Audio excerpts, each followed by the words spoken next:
Coming up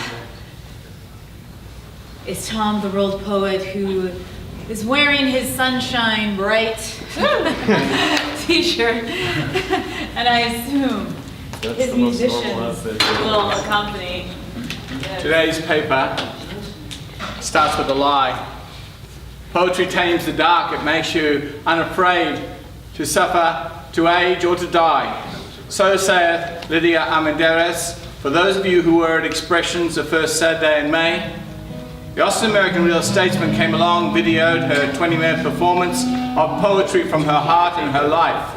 The rosemary is for remembrance, which is what we are doing today. Now, what happened was, she poured out her soul and her life and her history. She's a grandmother, a great-grandmother, a mother. And she had poetry in her home for 10 years. We all came as a pilgrimage to her because her life was on every line, like the grandmother wisdom that we know is a real wisdom that he experienced and you are, and the people you know. Well, my grandmother, I only remember her as a point of light. She used to go into asylums and hospitals and tinkle the ivories.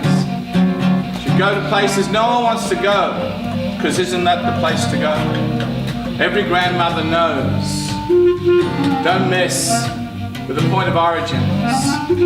Now we'll say and praise the mother, but it's the mother of the suburban consciousness that hallmarks us into sentimentality as false. As those lives that will not say, praise to the single mothers of our day.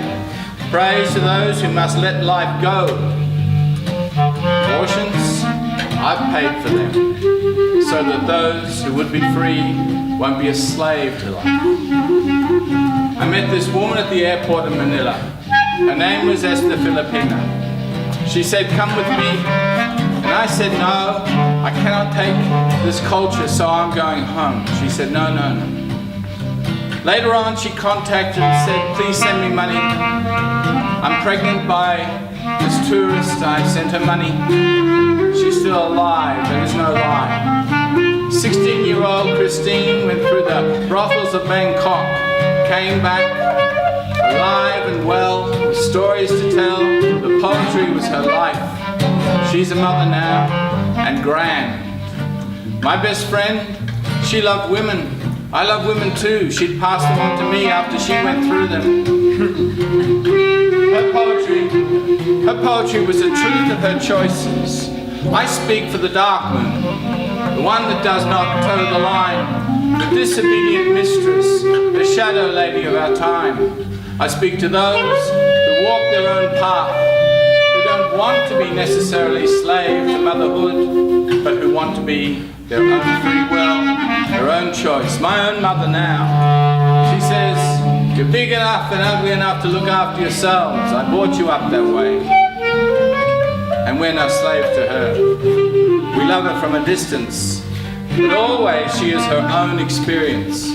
She was an orphan, still is, and that experience shows one how to live with aloneness and no support. 6 children, I'm the elder. All of us will go to her as a pilgrimage. Greater love, greater wisdom, grandmother, ancestor, mother, children, all of them. We need all of them, all their life.